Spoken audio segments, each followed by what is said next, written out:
TV 24 news ವಾಹಿನಿಗೆ ಸ್ವಾಗತ. ಬಿಜೆಪಿಯವರು ವಿನಾಕಾರಣ ಆರೋಪ ಮಾಡಿದ್ರು, ದಾಖಲೆ ಇಲ್ಲದೆ ಹೋರಾಟ ಮಾಡಿದ್ರು. ಮತದಾರರೇ ಈ ಚುನಾವಣೆಯಲ್ಲಿ ಮಾಜಿ ಸಿಎಂ ಮಕ್ಕಳ ಸೋಲಿಗೆ ಕಾರಣ ಎಂದು ಜಿಲ್ಲಾ ಉಸ್ತುವಾರಿ ಸಚಿವ ಸತೀಶ್ ಜಾರಕಿಹೊಳಿ ಹೇಳಿದ್ದಾರೆ. ಬೆಳಗಾವಿಯಲ್ಲಿ ಮಾತನಾಡಿದರು.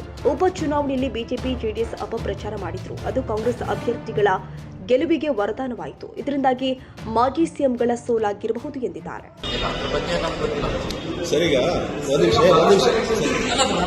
ಇಬ್ಬರು ಮುಖ್ಯಮಂತ್ರಿಗಳ ಮಕ್ಕಳು ಸೋತಿದ್ದಾರೆ.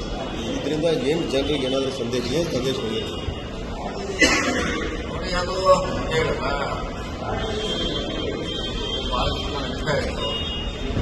ಅಲ್ಲಿ ಲೀಡರ್ಶಿಪ್ ಸೋಲಕ್ಕೆ ಲೀಡರ್ಶಿಪ್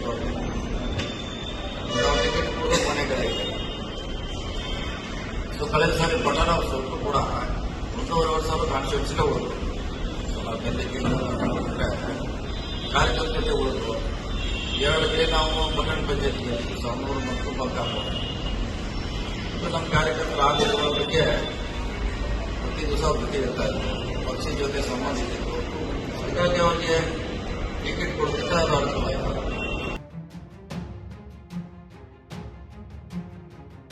ಕನ್ನಡಿಗರ ಮೆಚ್ಚಿನ ನಿಮ್ಮ ಟಿವಿ 24 ಕನ್ನಡ ನ್ಯೂಸ್ ವಾಹಿನಿ ಇದೀಗ ಟಿವಿಯಲ್ಲಿ ಲಭ್ಯ.